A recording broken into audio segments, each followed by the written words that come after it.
如果把王一博的生活拍成一部电影，绝大多数人脑海里浮现的大概都是闪光灯疯狂闪烁的红毯，引擎轰鸣的赛道，或者是聚光灯下引爆全场的舞蹈。但是在那些没有摄像机、没有通告单，也没有安保围挡的普通日子里，屏幕之外的他究竟有着怎样的生活节奏？今天我们要讲的不是那个站在聚光灯最中央的顶流明星，也不是那个在赛道上飙到极致的85号车手。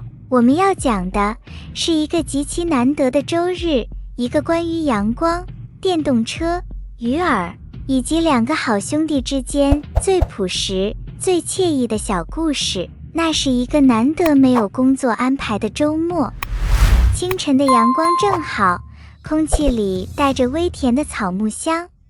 王一博揉了揉眼睛，没有像往常那样穿上厚重的防护服或高定大衣，而是换上了一身极其宽松舒适的休闲服。他拿起手机，拨通了那个陪伴他走过无数风雨的熟悉号码。小黑，喂，小黑，醒了吗？今天天气不错，走，钓鱼去。就这样，一场远离纷扰，属于两个男孩子的惬意漫游，在这个普通却又美好的清晨，悄然拉开了序幕。挂断电话没一会儿，小黑就来到了门前。两个人没有叫专车，也没麻烦团队，就是最放松的状态。早上简单吃了点热气腾腾的本地早点，2碗豆浆，几根刚出锅的油条，胃里暖乎乎的。吃饱喝足，两人骑上了路边的小电动车，戴着简单的帽子和口罩，迎着晨风，溜溜达达地朝附近的一家专业渔具店骑去。说起来挺有意思，小黑虽然平时高大沉稳，护在王一博身前像座山一样，但说到钓鱼这项活动，他可完全是个门外汉。而王一博呢，虽然平日里工作安排得满满当当，真正能抽出空来钓鱼的机会屈指可数，但他对各种户外运动的钻研精神，那可是出了名的硬核。一进渔具店，看着琳琅满目的鱼竿、鱼线和浮漂，小黑眼都花了，站在原地点头哈腰地看着一墙的装备，不知所措。王一博却轻车熟路地走到了货架前，指着一排排精致的鱼钩，开始耐心地给小黑科普起来。你看，这种钩尖带倒刺的，虽然看起来狠，但在这种人工养殖池塘里，这种细条的无倒刺绣钩反而上鱼更快，而且不容易伤到鱼口。还有这个鱼线，不同水深和目标鱼种，拉力值和切水性完全不一样。不光选钩，聊到鱼饵，王一博更是展现出了行家级的水准。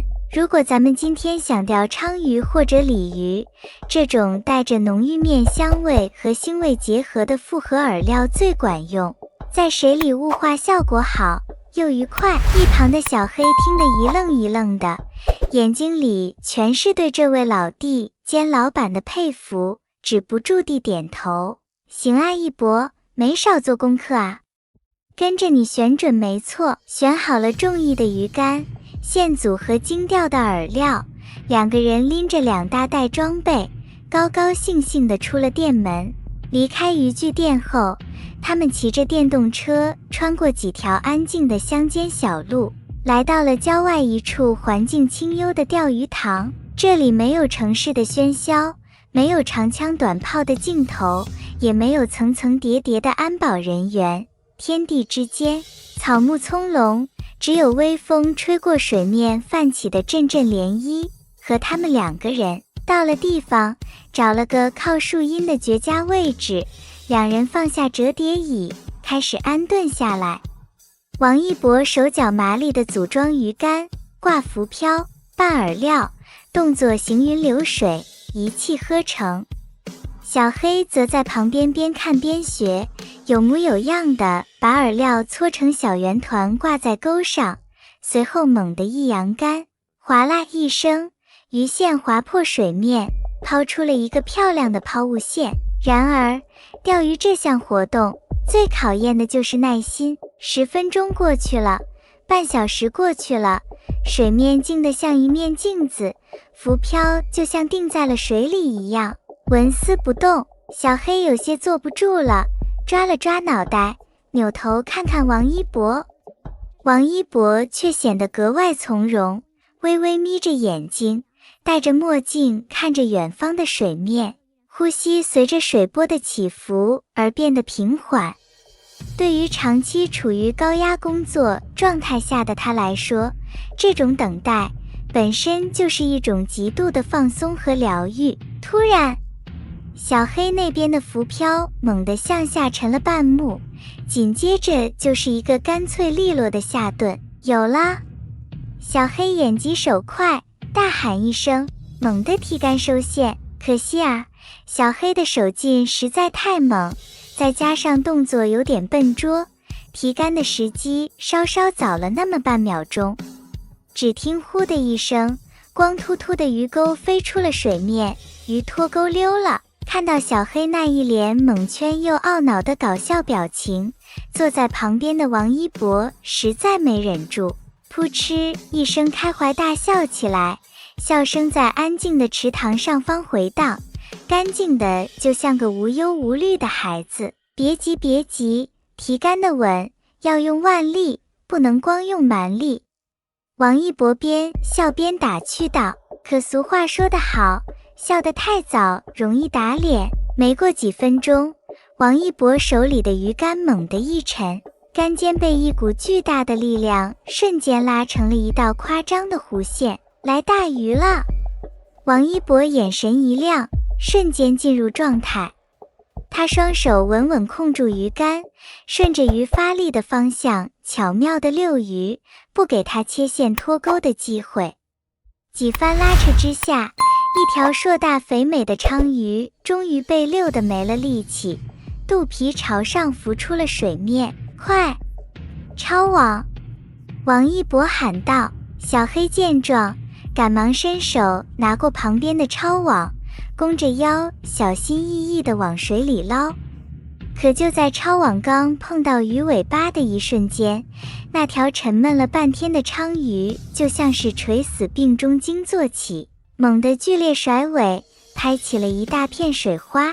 只听哗啦一声响，大鲳鱼借着这股剧烈的挣扎力，顺势脱了钩，一溜烟甩尾滑回了深水区，消失得无影无踪。水面上只留下了几道缓缓散开的水圈。那一刻，空气仿佛凝固了，两兄弟坐在岸边，你看着我，我看着你，脸上全是被鱼尾拍上的水珠，一脸震惊加懊恼。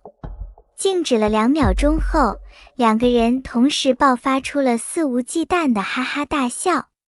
这种配合失误带来的小遗憾，反而成了这个周日最生动、最接地气的插曲。调整好心态，他们重新挂饵抛竿。随着时间的推移，手感越来越好，浮漂一次次沉入水中。当池塘边村庄里的午时钟声缓缓敲响12下时，他们拉起水里的鱼篓一看，嘿，不知不觉间竟然已经收获了好几条沉甸甸的大鱼。看着鱼篓里欢蹦乱跳的战利品，两个人的成就感瞬间拉满。收拾好渔具，告别了平静的池塘，肚子里传来的咕噜声提醒他们该吃午饭了。在骑车回城的路上，他们在路边随性找了一家看起来烟火气十足的小餐馆。餐馆不大，装潢朴实，空气里飘着炒菜的香味。两人找了个靠窗的小桌坐下，点了几道地道的家常菜，正一边擦着汗，一边兴高采烈地讨论着刚才那条跑掉的大鲳鱼。就在这时，餐馆里几位年轻的顾客注意到了他们。虽然戴着帽子，但王一博那种独特的清冷气质与出众的侧脸轮廓，还是太容易被认出来了。几位粉丝兴奋得脸通红，有些拘谨地互相推搡着，最后小布走了过来，声音轻轻地问：请问你是王一博吗？看着粉丝们既惊喜又怕打扰到他的模样，王一博立刻放下了手中的筷子，摘下帽子，微笑着点了点头，没有高冷的架势，也没有明星的距离感。面对粉丝们合影和签名的请求，王一博非常配合地配合着，满足了大家的心愿，还温和地提醒大家赶紧趁热吃饭。这几位粉丝开心地手舞足蹈，拿到了签名后也非常有礼貌，没有继续打扰他们的用餐，而是静静地回到自己的桌边。餐馆里弥漫着一种极其融洽、温馨而又美好的氛围，在浮华的娱乐圈之外，这种人与人之间基于尊重与喜爱的温情互动，显得格外的真实与动人。吃完了一顿满足的午饭，两人踏上了归途，回到了家，推开门，温暖的阳光正洒在干净的客厅里。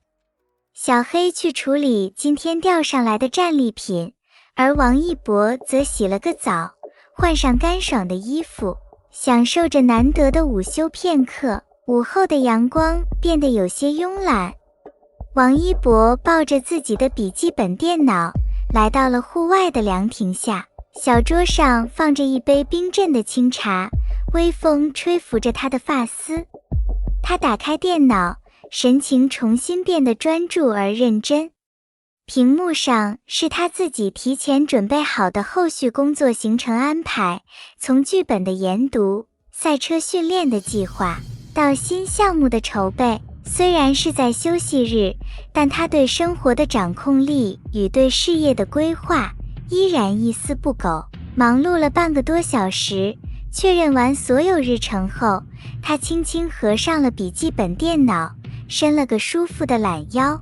他拿出手机，拨通了一个电话，简单沟通了几句关于明天工作的细节。